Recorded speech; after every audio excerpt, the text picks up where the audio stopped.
Welcome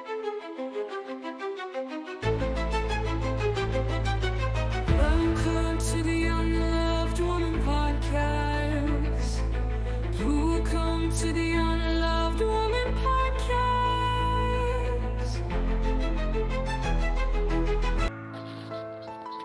Chapter 6. Moonflowers made her crazy. My mother's behaviour, which I always had known was a little bit cuckoo, became more pronounced in this house, or maybe it was that I was older and I could see it more clearly.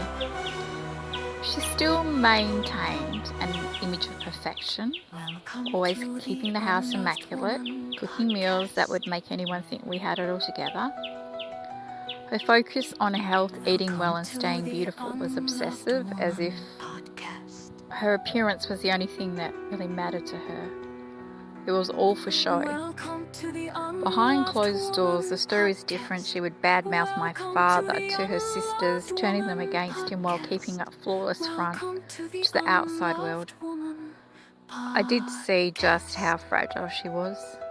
There were moments where she would climb on tables, threatening to end her life with whatever was at hand, a butter knife. But even as a child, I knew it was all an act aimed at me. I felt like it was her way of controlling, of keeping me tethered to her emotional chaos. Then as quickly as the drama would unfold, she would shift gears. She'd say, come and help me dress. Make me look beautiful for the weekend. When she and her father would go out to nightclubs and gambling dens run by my cousins and my uncle. They own places like El Travatore in Northbridge, and they were deep in personal development, things they only learned more about later on in life. My father too had connections to criminals in Fremantle, but at the time I just thought it was a part of this world of racing cars and speedway. From a young age, my brother and I would accompany him to the racetrack, and I was 7 and my brother was around 3 or 4. While my father worked on his cars, the West Coast Rumbler and the Gypsy Baron, I would look after my brother. Racing was his passion and he won many Australian titles with those cars. Our house became filled with trophies.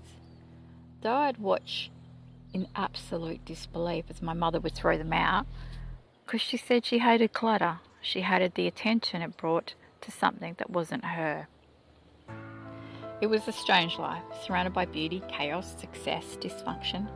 My mother's crazy grip on her appearance and emotions, my father's entanglement in the underworld. It all felt like a performance, with my brother and I caught somewhere between the scenes. That moving to Mount Pleasant was like stepping into a dream though, because the house was a picture of beauty perched on the river's edge. I can still remember the beautiful moonflowers climbing up the balcony, opening up at dusk and filling the air with their beautiful scent. It was so sweet. The river was like an extension of our backyard, and I'd stand on the edge watching the world drift, as if anything and everything was perfect. My father's business was thriving. He was pulling in more money than we could ever have imagined. We were living well. Mum always had fancy clothes, nice cars, holidays, everything a family could want. But inside that beautiful home, behind those curtains, things were far from perfect. My mother's behaviour kept unravelling. Though I'd been too young to fully see it before, when I was 7 and 5 and 3 and 2 and 1, and then I became older.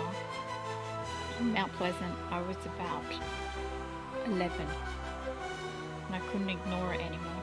She'd always been obsessed with her appearance. To anyone looking in something, she just kept everything spotless.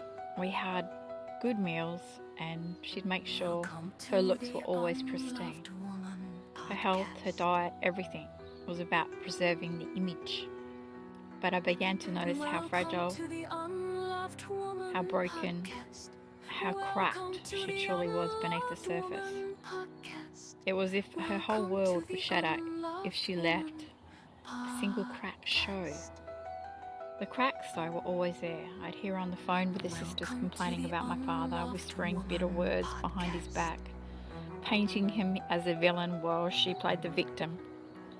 To me, she was like two different people. There were days when she'd climb on tables threatening to take her life, and then she wasn't just doing it to end her life, she was doing it to manipulate others, to make sure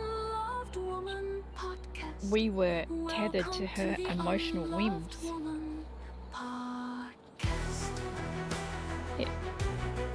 It was like beginning to understand that I had this life separate from my mother's, a life she couldn't fully control.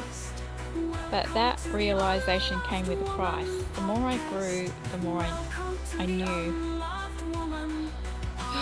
to keep me dependent on her emotional highs and lows became apparent. I was living in a world where everything was just about appearances, where it's about my mother's perfection of her home, my father's flashy cars.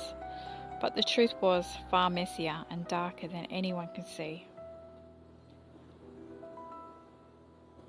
The house in Mount Pleasant, it was beautiful, but it was broken, and no amount of moonflowers or river views could hide that.